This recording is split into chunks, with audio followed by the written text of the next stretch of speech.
नमस्कार, माझं नाव आहे द्वितीया. ग्रंथप्रेमी या उपक्रमांतर्गत आजची ही दुसरी मुलाखत आणि आज आपले पाहुणे आहेत लेखक श्री प्रभाकर करंदीकर सर.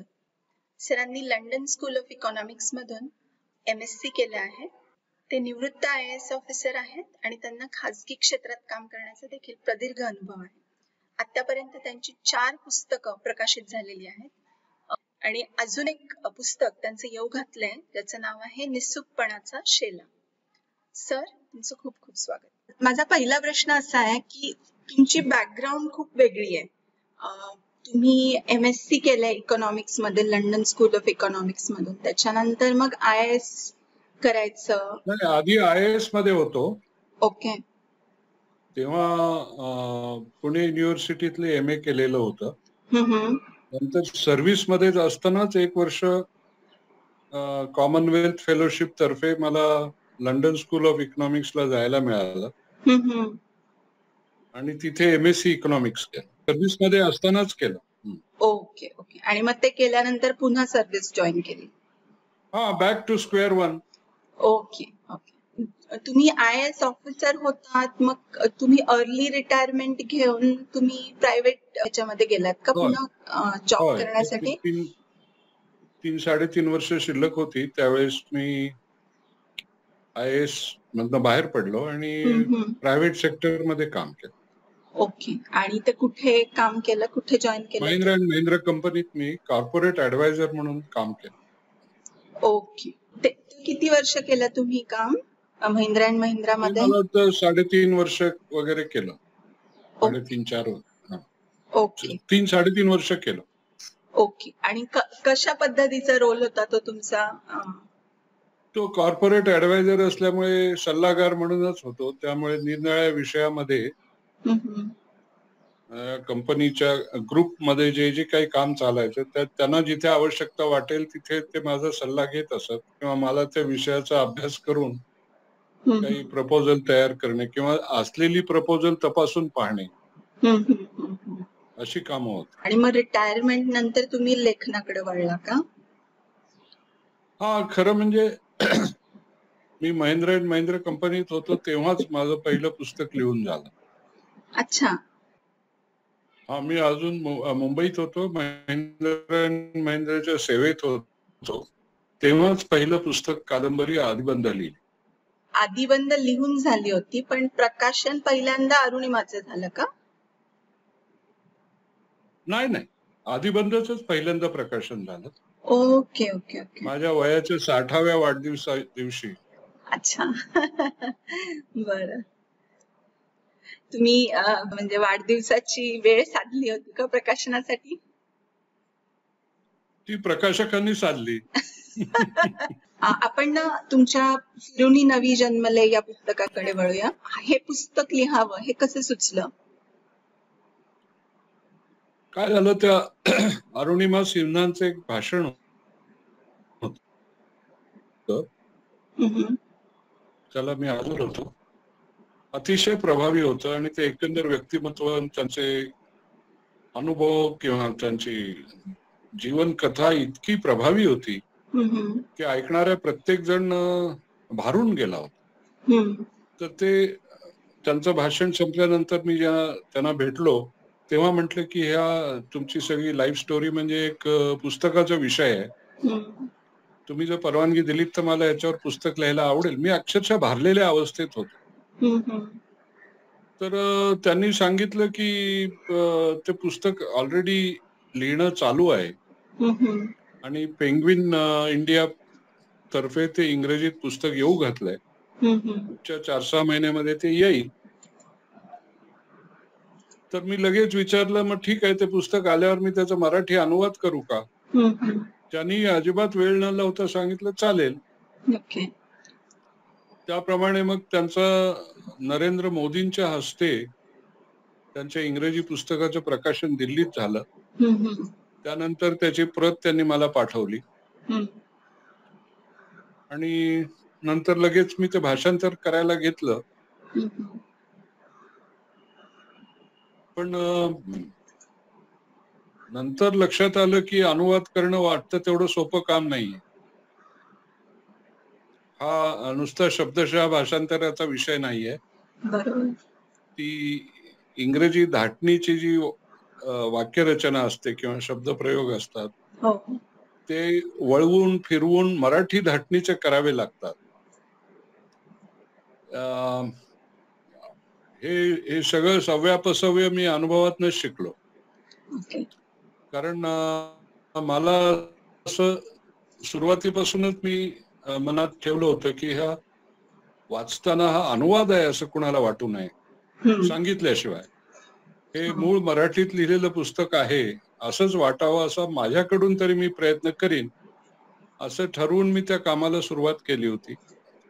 त्यामुळे सुरुवातीला थोडा वेळ लागला म्हणजे परत ते 2-3 वेळा लिहावं लागलं पहिलं प्रकरण. कारण त्यात मराठी पण येत नव्हतं त्या माझ्या लिखाणात. ते आणलं. त्याचप्रमाणे काही तांत्रिक गोष्टी होत्या गिर्यारोहणाच्या बाबतीतल्या त्या मला समजावून घ्यायला लागल्या. जे प्रकाशक गुलाबराव सपकाळ हे स्वतःच गिर्यारोहक असल्यामुळे त्यांनी काही बाबी समजावल्या. आमचे आणखीन एक मित्र आहेत वसंत लिमाये, त्यांनी मला त्याची माहिती दिली.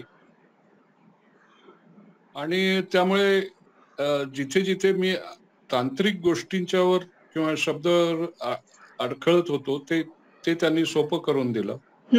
त्याचप्रमाणे त्या लिखाणात काही किरकोळ गॅप्स होत्या. अच्छा. म्हणजे शिखरांची नावं किंवा अशा काही गोष्टी होत्या ज्या त्यांनी मला पुरवल्या. त्यात आम्ही त्या घातल्या आणि ते पुस्तक प्रसिद्ध झाल्यानंतरचा थोडासा जो भाग तिच्या आयुष्याचा आहे तो पण त्याच्यात आणला.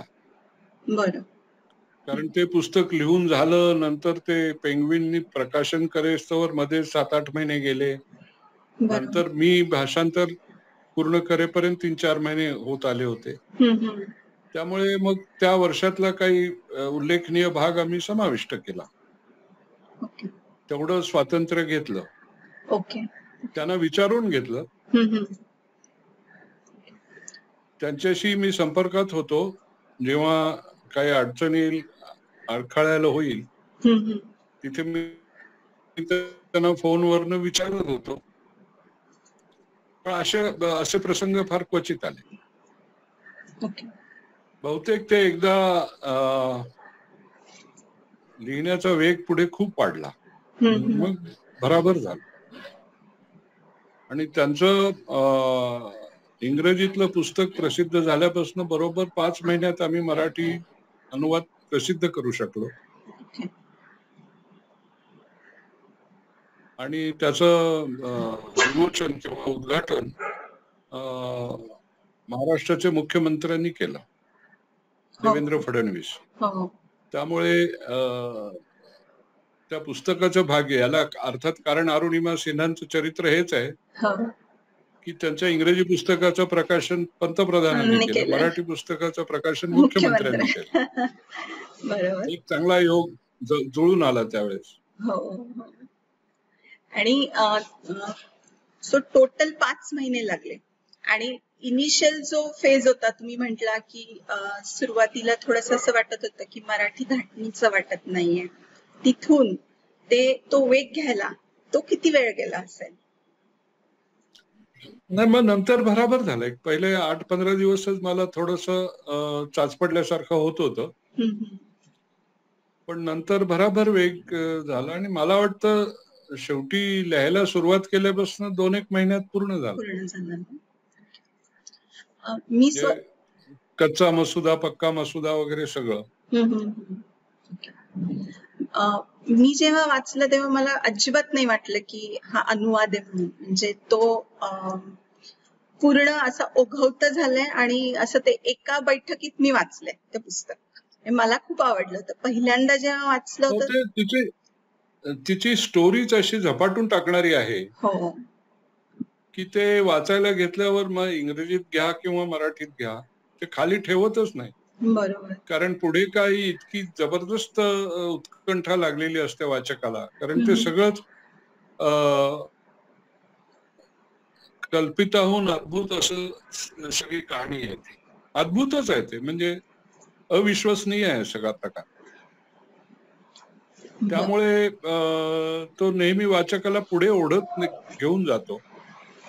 आणि लेखकाचं काम एवढंच की वाचकाच्या उत्कंठेत सतत भर पडत राहील आणि तो या कथानकाबरोबर पुढे ओढला जाईल हे पाहणं, एवढंच मला वाटतं लेखकाचं काम आहे. कथानक फार पॉवरफुल आहे. हो, पण मला असं वाटतं तिथे थोडस स्किल लेखकाचं पण आहे, कारण ते टिकून ठेवणं, ती उत्कंठा, ते पण महत्वाचं आहे ना लिखाणातून. तर हा, हो, पण पूर्णतः काल्पनिक किंवा ललित स्वरूपाचं लिहायचं असतं. त्यापेक्षा हे थोडं वेगळंच किंवा सोपं म्हणेन मी, कारण ह्या घटना आपल्याला विचार करून असं झालं तर काय होईल, असं लिहिलं तर ते त्यांना वाचकाला पटेल किंवा नाही पटेल किंवा काय व्हॉट एव्हर, हे प्रश्नच इथे उद्भवत नाही. हे घडलेलंच आहे, ही सगळी ट्रू स्टोरी आहे. त्यामुळे तो विचार काही करायला लागत नाही. कदाचित एवढं मात्र मला जाणवलं की हे जर पुस्तक मी अनुवाद स्वरूपात न लिहिता ओरिजिनल इंग्रजीत किंवा मराठीत लिहिलं असतं तर थोडं वेगळ्या पद्धतीने लिहिलं असतं. पण तो प्रत्येक लेखकाचा एक मनाचा कल आहे. आफ्टर ऑल लेखक हा स्टोरी टेलर आहे. त्यामुळे एकच गोष्ट 2-3 माणसांच्याकडनं ऐकली तर ती वेगवेगळी भासते. बरोबर, गोष्ट तीच असते, पण सांगण्याची पद्धत वेगळी असू शकते. बरोबर. आतापर्यंत मराठी पुस्तकाला वाचकांचा प्रतिसाद कसा आहे? अरुणिमाच्या पुस्तकाला खूप चांगला आहे. मला कित्येक शाळेतल्या विद्यार्थ्यांची पण पत्र आली. अरे वा.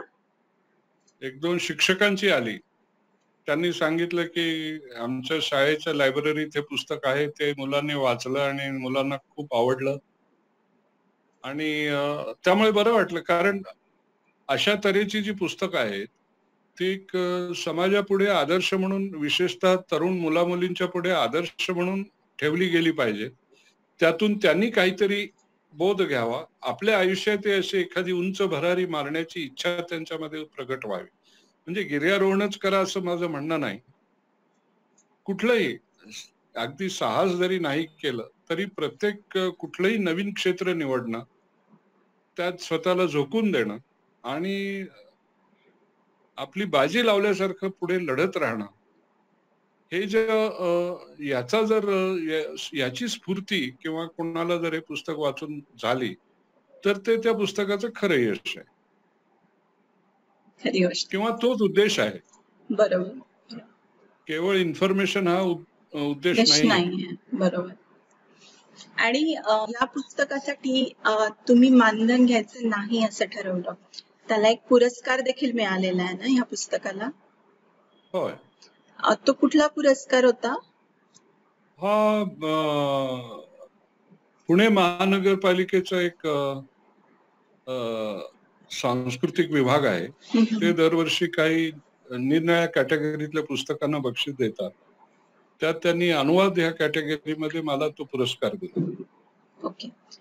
त्या पुरस्कार त्या आधीच सांगलीच्या एक फार प्रसिद्ध लायब्ररी, जुनी लायब्ररी आहे नगर वाचनालय सांगलीचं. बरं. ते महापुरामध्ये तिथे पाणी शिरून त्यांचं खूप नुकसान झालं. अनेक पुस्तकं भिजली. तो भाग ठीक आहे, म्हणजे त्यातली जेवढी वाचवता आली त्यांनी तेवढी वाचवली, परंतु तेही काम करायला खूप व्हॉलंटियर भेटत होते, अशा बातम्या सतत येत होत्या. आणि इतकं असूनही त्या संचालकांनी पुन्हा ते सगळं वाचनालय पूर्वीसारखं करण्याचा खूप प्रयत्न केला, नेटाने प्रयत्न केला. जे नुकसान झालं ते झालं. तर आणि बरंच खर्चाचं कामही होतं. त्यामुळे मला मिळालेला पुरस्कार मी त्या नगर वाचनालयाला दिला. आणि तुम्हाला जे लेखकासाठी म्हणून जी रॉयल्टी मिळते ती पण तुम्ही अरुणिमाच्या फाउंडेशनला दिली? हा, ती अरुणिमाने एक फाउंडेशन चालू केलेलं आहे उत्तर प्रदेशातल्या उन्नाव नावाच्या गावामध्ये. तिने एक संस्था उभारली आहे आणि तिथे विकलांग मुला मुलींना नेहमीच्या शिक्षणाबरोबरच कुठल्या ना कुठल्या तरी खेळाचं प्रशिक्षण किंवा इतर काही स्किल डेव्हलपमेंट असं देऊन त्यांना त्यांना आपल्या पायावर उभं करणं, त्यांच्या मनाला, शरीराला तर नव्हे पण मनालाही उभारी देणं आणि त्यांना नव्याने आयुष्य सुरू करायला मदत करणं, अशी कामं ती संस्था करते. त्यामुळे अर्थात मराठी पुस्तकाच्या लेखकाला रॉयल्टी काय असणार, पण मला वाटलं की ते या संस्थेलाच द्यावी. बर. आणि तुम्ही तिथे जाऊन आलाय का सर? त्या नाही नाही, मी उन्नावची शाळा बघितलेली नाहीये त्याची. ओके. आणि ती जाऊ नाही शकत. ओके. आणि ती शाळा सुरू झालेली आहे, तिचं काम चालू हो झालेलं आहे त्या झालेली आहे. संस्थेचं? तिच्याविषयीची माहिती इंटरनेटवरनं पण मिळते. ओके. काही व्हिडिओज पण पाहायला मिळतात. ओके. तसा अधूनमधून अरुणिमा सिन्हांशी अजूनही संपर्क टिकून आहे. आणि एक गंमतचा भाग असा आहे की मला एक दिवस अचानक मुंबईहून एका संस्थेतनं फोन आला. नाट्य संस्था आहे आणि त्यांना ह्या अरुणिमाच्या ह्या पुस्तकावर एक नाटक करायचं आहे. अरे वा. आणि ते लिहायचं काम चाललेलं आहे. बरं. तर त्याला माझी परवानगी आहे का असं त्यांनी मला विचारलं. म्हटलं आनंद आहे. जितक्या विविध प्रकारात अरुणिमाचं आयुष्य जितक्या विविध थरातल्या लोकांच्या समोर जाईल ते चांगलं आहे. जरूर करा नाटक तुम्ही. आणि काय रॉयल्टी वगैरे काही नकोय. मग तुम्हाला माझी पूर्ण परवानगी आहे आणि तुम्हाला काही अडचणी आल्या तर मला विचारा. ते शंका निरसन मी करेन. ओके. त्यानंतर त्यांचे 2-3 वेळा फोन आले होते. बरं. काही ना काही कारणामुळे त्यांचा तो सगळा प्रकल्प रेंगाळला. बरं. आणि कोविड सुरू झाल्यानंतर मात्र त्यांचा पुन्हा फोन आला की आता हे सगळं बंद होईपर्यंत, म्हणजे लॉकडाऊन वगैरे संपेपर्यंत आम्ही काही प्रयोग करू शकत नाही, पण जेव्हा करायचं ठरेल तेव्हा तुम्ही अवश्य आलं पाहिजे. बरं. जरूर येऊ. आणि पण म्हणजे अशा तऱ्हेने कुठे ना कुठेतरी वेगळ्या पद्धतीने ती स्फूर्ती मिळते लोकांना. हो. आणि हे कधी येणारे नाटक, त्याची किती काय प्रोग्रेस आहे? आता सगळंच बॅक बर्नरवर गेलेलं आहे. लॉकडाऊन आणि कोरोना संपेपर्यंत मला वाटत नाही ते काही पुन्हा हालचाल करू शकतील. ओके. आणि मध्ये असं ऐकलं होतं की कुठल्या तरी एका हिंदी प्रोडक्शन हाऊस बरोबर पण तिचं कॉन्ट्रॅक्ट झालं होतं. तिच्या लाईफवर पिक्चर निघणार होता असं काहीतरी. असं मला समजलं, पण त्याचा तपशील माझ्याकडे नाहीये. ओके. मेरी कोम जसा चित्रपट निघाला होता, मेरी कोम नावाच्या बॉक्सरच्या आयुष्यावर, तसा अरुणिमाच्या आयुष्यावर पण पिक्चर निघतो असं मी ऐकलंय. पण आम्हाला त्यापेक्षा अधिक माहिती नाही. बरं. पण तो चित्रपटाचा विषय आहेच, काय बघायलाच नको. हो खरंच. It will be a super hit. खरी गोष्ट आहे. मला तेव्हा म्हणजे पुस्तक वगैरे झालंच नव्हतं, फक्त तिचा विश्वविक्रम हा सगळा झाला आणि त्याचा गाजावाजा प्रेस मधनं झाला. त्यावेळेस हॉलिवूड मधनं आपल्याकडे विचारणा झाली होती असं मला अरुणिमाने सांगितलं. हो. थेट तिकडून एक दिवशी फोन आला आणि सांगितलं की तुमच्या लाईव्ह स्टोरीचे राईट्स आम्हाला द्याल का? आम्ही घेतो आणि त्याच्यावर पिक्चर बनवतो. मग म्हटलं तू काय केलंस? मग म्हणाल मला ह्यातलं काहीच माहित नव्हतं, हे असं काही असतं ते. तर मी काही 4 लोकांना विचारलं आणि त्यांनी सांगितलं की एक तर कायदेशीर सल्ला घ्या, एकदा काहीतरी ते स्वस्तात तुमचे राईट्स घेऊन टाकतील. बरोबर. आणि त्याच्यावर मल्टी-मिलियन प्रोडक्शन उभं राहून कोट्यावधी रुपये ते कमावतील, तुमच्या हातात काहीच नाही पडणार. खरी गोष्ट. त्यामुळे मग तिने त्या लोकांना सांगितलं की तुमचा जर कोणी प्रतिनिधी असेल दिल्लीत किंवा लखनौ मध्ये तर आपण चर्चा करू. आणि रॉयल्टी पेक्षाही मला माझ्या संस्थेच्या कामाकरता तुम्ही मदत करायला पाहिजे. आर्थिक मदत. आणि पण ते पुढे मला वाटतं प्रकरण गेलं नाही. नंतर कुठल्या तरी एका इंडियन प्रोड्युसरने त्याचे हक्क विकत घेतले. तोपर्यंत इंग्रजी पुस्तक पण आलं होतं बाजारात. त्या पुस्तकाचे राईट्स घेऊन कोणी चित्रपट बनवतायत असं ऐकलं, मला नक्की माहिती नाही. पण एक गोष्ट लक्षात आली, त्यांनी हा अर्थात गमतीचा विनोदाचा भाग आहे, हे काय त्या पहिल्यांदा फोन करणाऱ्या माणसाने त्या करता $25,000 ची रक्कम सुचवली होती, जी माझ्या मते नगण्य खूप आहे. नगण्य. खरी गोष्ट आहे. पण ते सुरुवातीचा काहीतरी आकडा बोलायचा म्हणून त्यांनी ते 25,000 सांगितलं. कदाचित ते 2.5 लाख किंवा $5 लाख पर्यंतही जाऊ शकलं असतं. हम्म, हम्म, पण ते गेलं नाही पुढे, एवढंच. हम्म. हल्लीचं social media, OTT platforms, Audible, या सगळ्यांमध्ये पुस्तकं कुठे मागे पडतायत असं वाटतं का तुम्हाला? तुमचं काय मत आहे याच्याबद्दल आणि काय करायला पाहिजे? थोडेफार नवीन नवीन मीडिया पुढे आलंय किंवा नवीन मार्ग पुढे आले किंवा अनेक पर्याय उपलब्ध झाले, तर जुन्या पर्यायांच्यावर थोडा परिणाम होतो, हे स्वाभाविक आहे. हम्म, पण चांगली गोष्ट म्हणजे ठीक आहे, छापील स्वरूपात नाही पण ई बुक स्वरूपात का होईना तुम्ही वाचणार आहात का, हे माझ्या दृष्टीने सगळ्यात महत्वाची बाब आहे. ज्याला जो फॉर्मॅट सुटेबल वाटेल तो त्याने हाताळावा, घ्यावा. हम्म, पण एकंदर वाचन संस्कृतीबद्दलच थोड्याफार शंका उपस्थित होत आहेत. त्यामुळे इंग्रजी का मराठी हा भाग नव्हे, हम्म. छापील पुस्तक का ई बुक किंवा सोशल मीडियावरनं आता तर ऑडिओ बुक्स पण आलेले आहेत. बरोबर. सुरुवातीला असं वाटत होतं की ज्यांना वाचायला त्रास आहे, डोळ्याचे बिघाड आहे किंवा काय, ते लोक ऑडिओ बुक्स वाचतात. पण नंतर असं लक्षात आलं की बरेचसे लोक घरून कामाला जाताना, कामावून घरी परत येताना ऑडिओ बुक्स ऐकत जातात आणि येतात, तरुण माणसं. हो, हो. म्हणजे अशा प्रकारे तंत्रज्ञान जसं वाढेल तसं वेगळे, तर त्यालाही मी वाचनच म्हणतो. हो. श्रवण हे सुद्धा वाचनच आहे. आणि ठीक आहे, ऑडिओ बुक का होईना पण ते वाचलं जात आहे, याला माझ्या दृष्टीने महत्व आहे. आणि मराठी प्रकाशक यांनी किती त्याला ऑडिओ बुक्स ना आपलंसं केलंय असं वाटतं? हळूहळूच करतायत, पण हे असं होतच. याला मी एक थोडस विनोदानी उदाहरण देतो की जेव्हा ऑटो रिक्षा आल्या तेव्हा पुण्यातल्या टांगेवाल्यांनी टांगा बंद करून ऑटो रिक्षा चालवायला नाही घेतली. ऑटो रिक्षा चालवणारे लोक वेगळेच होते, ते नवीनच होते. बरोबर. तसं प्रत्येक मीडियाच्या बाबतीत होणार आहे. पण काही प्रकाशक आहेत की जे ऑडिओ आणि ई बुक्स हे दोन्ही प्रकार त्यांना हाताळत आहेत.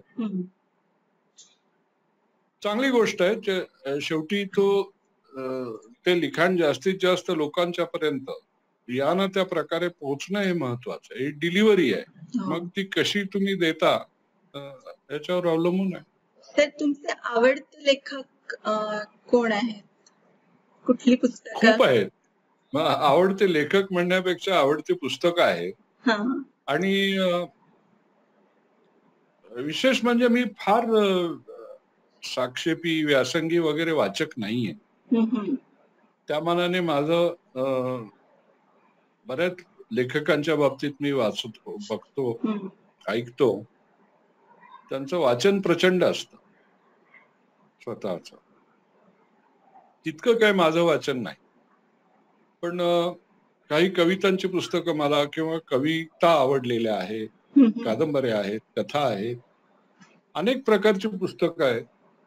काही शास्त्र हा खरं माझा विषय नव्हे, पण न्यूरो सायन्स आणि न्यूरो सायकोलॉजी हे विषयावरची पुस्तकंही वाचायला मला आवडतं. बरं. त्याचा ललिताशी काही संबंध नाहीये, पण त्या विषयावर काही ललित पुस्तकही आली, तीही मी वाचली, मला गंमत वाटली. बरं. अशी कुठली पुस्तकं आहेत ज्यांचा खूप प्रभाव पडलाय तुमच्या आयुष्यावर आणि तुम्हाला ती आठवतात किंवा तुम्ही असं सुचवाल तुमच्या वाचकांना की हे आपण वाचायला पाहिजे, असं काही आहे का? आहे. आयुष्यावर प्रभाव अनेक गोष्टींचे होत असतात. अनेक घटना प्रसंग असतात, अनेक व्यक्ती तुम्हाला भेटतात, त्यांच्याशी परिचयात होऊन त्याचाही प्रभाव पडतो. अशा अनेक प्रभाव टाकणाऱ्या गोष्टी असतात. त्यातलंच पुस्तक हे एक आहे. पुस्तक किंवा वाचन या एकाच मार्गाने तुमच्यावर प्रभाव पडतो असं मी मानत नाही. संगीताची चांगली एखादी मैफल ऐकणं याचा सुद्धा एक प्रभाव पडतो. बरोबर. अशा अनेक स्त्रोतातून पडलेले प्रभाव आहेत ज्याच्यामुळे माझं आयुष्य घडत गेले. त्यामुळे कुठल्याही एका गोष्टीला सिंगल आउट करणं अवघड आहे. परंतु मनोहर सप्रे यांच्याशी झालेली भेट आणि मैत्री हा एक तात्पुरता प्रमाणात मला लिखाणाला उद्युक्त करणारा भाग ठरला. कारण त्यावेळी त्यांनी मला फक्त पत्रव्यवहारात, ते चंद्रपूरला राहतात, उत्तम पत्रलेखक आहेत. त्यांनी लिहिलेली पत्राची 2 पुस्तकं आणि त्यांना आलेल्या पत्रांचं एक पुस्तक प्रसिद्ध झालंय आणि खूप गाजलेलं आहे. तर त्यांनी मला, मी त्यांना पहिलं पत्र लिहिल्यावर मला त्यांनी अतिशय प्रेरितच केलं. नाही तुम्ही लिहायलाच पाहिजे. आणि हे पत्रलेखन वगैरे बास झालं, आता तुम्ही रेग्युलर ललित लिखाणाकडे वळा असं तेव्हा सांगितलं. तेव्हा मी अजूनही सर्व्हिसमध्येच होतो आणि वेळ मिळायचा नाही, वाचनालय मिळायचं नाही, लेखनालय मिळायचं नाही. आणि जो काही वेळ मिळतो त्याला इतक्या अनेक वाटा असायच्या. मित्र मंडळ पुष्कळ, गप्पा गोष्टी, भेटी गाठी ह्याला वेळ, ब्रिज खेळायची मला आवड, त्याच्यासाठी वेळ खूप जातो, संगीत ऐकायला आवडतं, तिकडे वेळ जातो. ही सगळी व्यवधानं सांभाळून या सगळ्यांचा बोजा तो एक आपल्याला मिळणाऱ्या थोड्याशा फुरसतीच्या क्षणावर पडतो. त्यामुळे वाचन लेखन माझ्या दृष्टीने दुर्लक्षित होतं. फक्त मी सरकारी नोकरी सोडून महिंद्रामध्ये गेल्यानंतर माझ्या वेळावरचा लोड खूप कमी झाला आणि मग मला एकीकडे यांचा टुमणा चालूच होता, मनोहर सप्रेंचा. फोनवर, पत्रातून, ईमेलद्वारे ते मला वरचेवर टोचत असत. मी मुळात एक आळशी माणूस आहे, त्यामुळे मला कोणी टोचल्याखेरीज माझ्या हातून काही होत नाही. तर त्यामुळे ते पहिल्यांदा मनोहर सप्रे म्हणून मी लिहिलं तरी, पण ते प्रसिद्ध करावं वगैरे काही डोक्यात नव्हतं. पण योगायोगाने आमच्या एका मित्रांनी मला गुलाबराव सपकाळांची गाठ घालून दिली आणि त्यांना ते हस्तलिखित वाचायला दे म्हणून सांगितलं. तर त्याप्रमाणे मी त्यांना दिलं, भेटलो. मला यातलं काहीच माहिती नव्हतं. पुस्तक प्रकाशन हा माझ्या दृष्टीने पूर्णपणे नवीन विषय होता. पण त्याने ते आवडलं आणि त्याने ते लगेच प्रसिद्धच करायचं ठरवलं. हा एक योगायोग झाला आणि नंतर त्यांचाही प्रभाव माझ्यावर खूप पडला. म्हणजे त्यांनी मला अनेक उत्तम पुस्तकं वाचायला दिली आणि दुसरं म्हणजे टुमणं लावणे ते अजूनही चालू आहे. त्याच्यामुळे जी पुढची जी पुस्तकं आहेत त्याचं सगळं श्रेय प्रकाशकांना आहे, कारण त्यांचा ससेमिरा मागे लागला नसता तर माझ्यासारख्या अशी माणसाच्या हातून काय लिहून होणं शक्य नव्हतं. बरं वाईट कसंही असेल, पण ते गुलाबरावांचा फोन आला की माझ्या मनात धस्स व्हायचं की आता हे काय बोलणार. माझं पहिल्या पुस्तकानंतर दुसऱ्या पुस्तकाला बराच काळ गेला, 3-1 वर्ष गेली असतील. तर त्या काळात एक दिवशी मनोहर सप्रेंचा मला फोन आला की मी पुण्याला येतोय, मी आणि गुलाबराव तुमच्या घरासमोर एक मांडव टाकून उपोषणाला बसणार आहोत, तुम्ही दुसरं पुस्तक लिहायला घेईपर्यंत. म्हटलं हे आता फार झालं, म्हणजे मी आता घेतो लिहायला.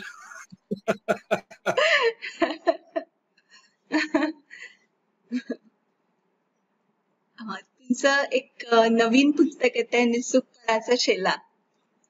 तर निस्सूकपणा म्हणजे काय, हा शब्दच नवीन आहे माझ्यासाठी. मलाही नवीन होता. म्हणजे मी लहान होतो, शाळेत होतो आणि जगाच्या पाठीवर नावाचा सिनेमा आला होता, तुम्हाला माहितीये की नाही मला कल्पना नाही. राजा परांजपे, सीमा वगैरे होते आणि त्याच्यात एक गाणं आहे, थकलेरी नंदलाला, ते खूप तुफान लोकप्रिय झालं होतं. तर त्याच्यामध्ये तो निसुगपणाचा शेला हा शब्द आलेला आहे. निलाजरेपणाचा नेसून वगैरे असं ते आहे. आणि तर तो मला शब्द माहित नव्हता म्हणून मी माझ्या आईला विचारलं निसुगपणा म्हणजे काय. तेव्हा तिने सांगितलं निर्लज्जपणा, बिनदिक्कत बेदरकारपणे आपल्याला जसं वाटेल तसं वागणे, बरं कुणाचा मुलाहिजा लाज वगैरे न बाळगणे, निर्लज्ज बरं म्हणजे निसुगपणा.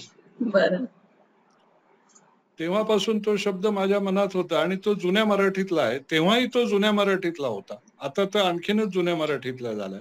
बरोबर. त्यामुळे आजकाल तो कोणी शब्द वापरत नाही. पण मी जे विषय हातात घेतले त्या पुस्तकातल्या काही कथांमध्ये ते धार्ष्ट आहे, म्हणजे निर्लज्जपणाच आहे तो. माझी ती लायकीच नाही, तरी मी त्या विषयाला हात घातलाय. त्यामुळे मला असं वाटत होतं की हा आपण निसुगपणाच करतो आहोत, म्हणून ते तसं शीर्षक घेतलं, निसुगपणाचा शेला. बर.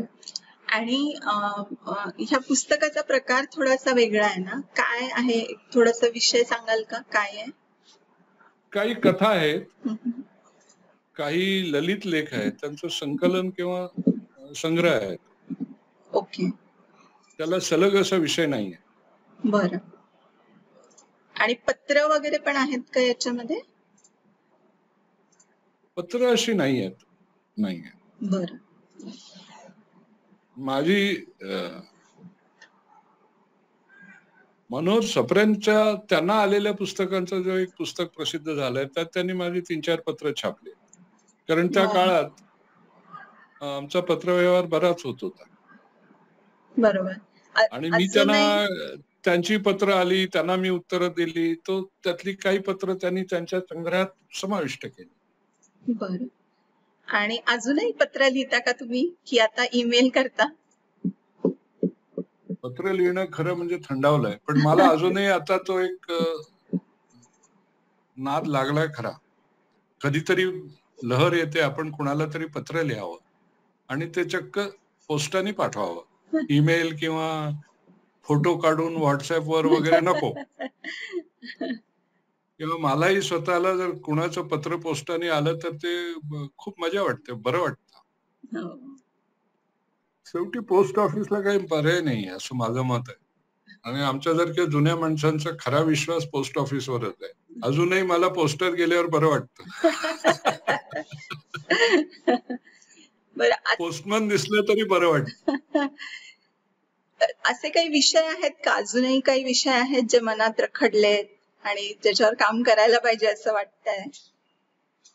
आहेत, पण आळस नडतोय आणि ही शेवटची 2 पुस्तकं अशीच झाली आहेत. बरं. सतत नवीन 3री कादंबरी लिहा असा जो टुमणं लावलेलं होतं, त्यातनं मोकळ होण्यासाठी मी म्हटलं ते कादंबरीच्या नंतर बघू. माझ्याकडे मी लिहिलेल्या आणि प्रसिद्ध न झालेल्या खूप कविता पडल्या. बरं. तर मग गुलाबराव म्हणाले द्या, मी छापतो. मग काव्यसंग्रह झाला. अच्छा. आता पुढे काय, म्हणजे म्हटलं हो तुम्ही असं करू नका, म्हणजे तो जो राक्षस येऊन उभा राहतो ना पुढे आणि मला काम सांगा पुढे काय, असं करू नका म्हटलं. माझी ती कुवत नाही, माझं ते वय नाही, माझा तो स्वभाव नाही. पण मग अचानकपणे काही गोष्टी मी नवीन विषय होते डोक्यात त्याच्यावर लिहित गेलो आणि काही जुन्या होत्या, काही ललित लेख होते. म्हणजे फक्त मायबोली म्हणून जे पोर्टल आहे त्याच्यावर आलेले होते, प्रिंट मध्ये आलेलं नव्हतं. तर अशा सगळ्याचं संकलन करून छापूया म्हणून सांगितलं आणि तूर्त तरी हे पुस्तक एकदा प्रसिद्ध झालं की पुढचे 4-6 महिने प्रकाशक आणि आमचे सप्रे दोघंही थोडी उसंत देतील अशी अपेक्षा आहे. बरं. आणि अरुणिमासारखा अजून कोणी आहे का, असा काही विषय आहे का डोक्यात त्याच्यामुळे म्हणजे खूप आहेत अशी ज्याला आपण अचिव्हर्स म्हणतो. असे खूप आहेत आपल्या आसपास ज्यांच्यावर उदाहरणार्थ एक सुचेता कडेठाणकर म्हणून मुलगी आहे, पुण्यातच आहे. ती 1700 किलोमीटर गोबीचं वाळवंट चालत गेली 54 दिवस. बापरे. मंगोलियामध्ये. बरं. आणि हे साहस करणारी ती पहिली भारतीय, अर्थातच पहिली मुलगी. तर तिचा एक छोटासा लेख वगैरे प्रसिद्ध झाला होता. तो मला सप्रेनीत माझ्या निदर्शनाला आणून दिला होता. मग मी तिचा पत्ता काढला, तिला भेटलो. तिच्याकडे काही रिटर्न मटेरियल होतं. तर तिला मी ऑफर केली होती. म्हटलं तू हे जे लिहिलेलं आहेस त्याचं आपण पुस्तक करूया. लिही तूच, मी तुला मदत करतो. पण ती इतर अनेक व्यापामध्ये अडकल्यामुळे तिच्या हातूनही ते झालं नाही. पण अतिशय चित्तथरारक अशीच ती कहाणी आहे. कारण त्या गोबीच्या वाळवंटामध्ये रस्ते नाहीयेत, वस्ती नाही, दिशा वगैरे खुणा वगैरे काही नाहीये. बरोबर बरोबर.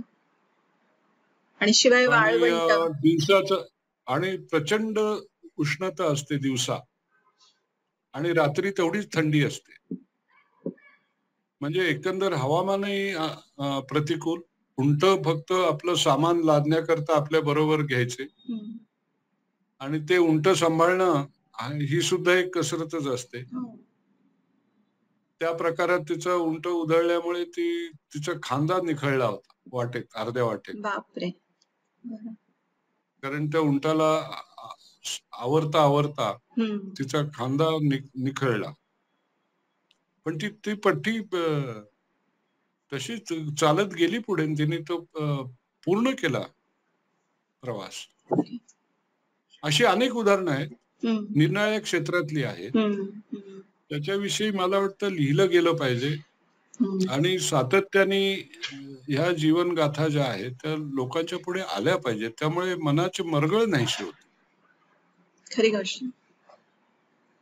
आपण काही करू शकत नाही हा जो एक न्यूनगंड येतो मनामध्ये, आपल्याला जमणार नाही, आपलं ते काम नाही, असं म्हणणारी जी माणसं आहेत, विशेषतः तरुण वर्ग, त्यांच्या डोळ्यापुढे वाचनामध्ये हे सतत आलं पाहिजे असं मला, निरनिराळ्या पद्धतीने. मग ते ई बुक येऊ दे, ऑडिओ बुक येऊ दे, चित्रपट येऊ दे, सिरियल येऊ दे, कशी येऊ दे, पण ह्या जीवनगाथा सांगितल्या गेल्या पाहिजेत, ऐकल्या पाहिल्या गेल्या पाहिजेत.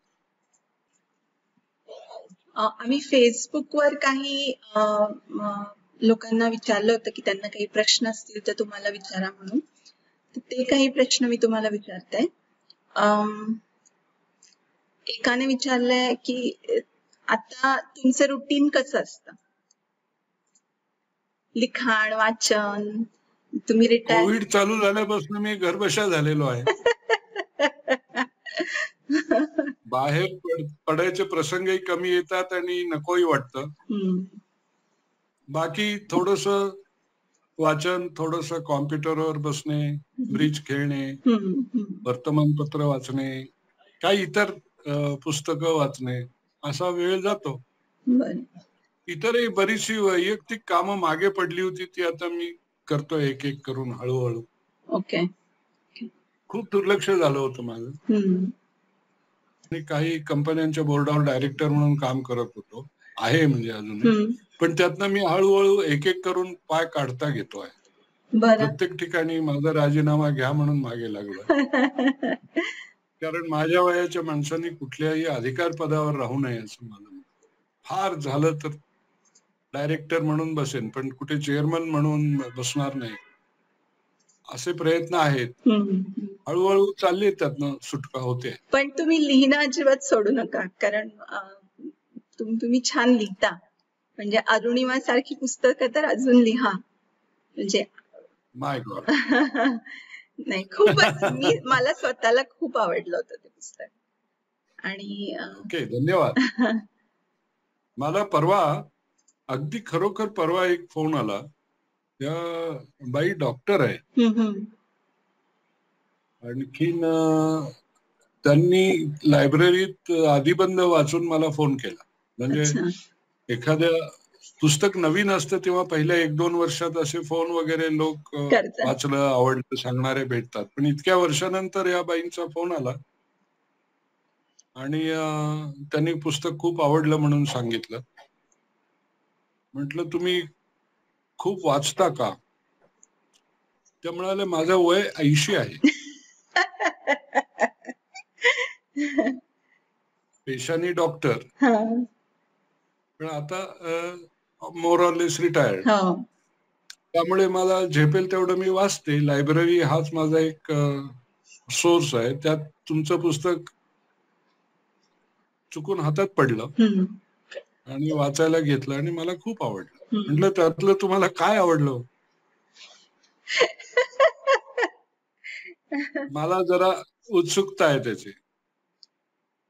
तुमची हरकत नसेल तर सांगा. तर त्या म्हणाल्या एक म्हणजे लिव्ह इन रिलेशनशिप हा विषय ज्यावेळी तुम्ही हे पुस्तकात हाताळला तेव्हा नवीन होता. हम्म. मराठीत त्याच्यावर काही लिहिलेलं नसावं असं मला वाटतं. हम्म. तेव्हा त्या दृष्टीने ती एक नॉव्हेल आयडिया होती. हो. आणि दुसरा म्हणजे काही गमती जमती त्या म्हणाल्या की तुमच्या नायकाचं नाव तांबे आहे आणि त्याला उद्देशून त्याची मैत्रीण त्याला कॉपर चिमणी म्हणते. याची मला खूप गंमत वाटली. कारण ती मुंबईत वाढलेली पण साऊथ इंडियन मुलगी आहे. त्यामुळे तिला मराठी चांगलं येतं, पण ती असं प्रत्येक मराठी गोष्टीचं ती काहीतरी रूपांतर करते हम्म. असं आलेलं आहे. तर ते म्हणाले त्या तांबेला उद्देशून कोणी कॉपर चिमणी हा शब्द वापरलेला मला खूप गंमत वाटली. माझ्या लक्षात राहिलं. नशीब काहीतरी लक्षात आहे. नाही ऍक्च्युली मी माझ्या पण 1-2 मैत्रिणींना मी जेव्हा तुमच्या एका पुस्तकाचा रिव्ह्यू केला होता पॉडकास्ट मध्ये, ते जेव्हा शेअर केलं तेव्हा काही जणांचा मला रिप्लाय, अरे आम्ही हे वाचलंय. तेव्हा मला खूप आश्चर्य वाटलं की त्याची रीच खूप आहे पुस्तकांची. फिरुनी नवी जन्मले मी, म्हणजे अगदी माझ्या शाळेतल्या मैत्रिणी आहेत, गावातल्या, त्यांनी पण वाचलेलं आहे. तेव्हा मला असं वाटलं की नाही, हे बऱ्याच ठिकाणी पोहोचलंय. आणि त्याचे चांगली गोष्ट. हो, आणि त्याचे विशेषतः ते जेव्हा मला शाळकरी मुला-मुलींची किंवा त्यांच्या शिक्षकांची पत्र येत होती तेव्हा खरोखर धन्य वाटत होतं की ज्यांच्यासाठी एक केलं. अट्टहास केला होता तो फळाला आला. आता त्यातून पुढे काय निष्पन्न होईल वगैरे भाग नंतरचा आहे. पण मुख्यतः ऑडियन्स तो आहे. बरोबर बरोबर. आता माझे प्रश्न तर संपलेत. तुम्हाला काही विचारायचंय का? मग मुलाखत पण संपूया. मुलाखत पण संपूया. धन्यवाद. थँक्यू. धन्यवाद. बाय.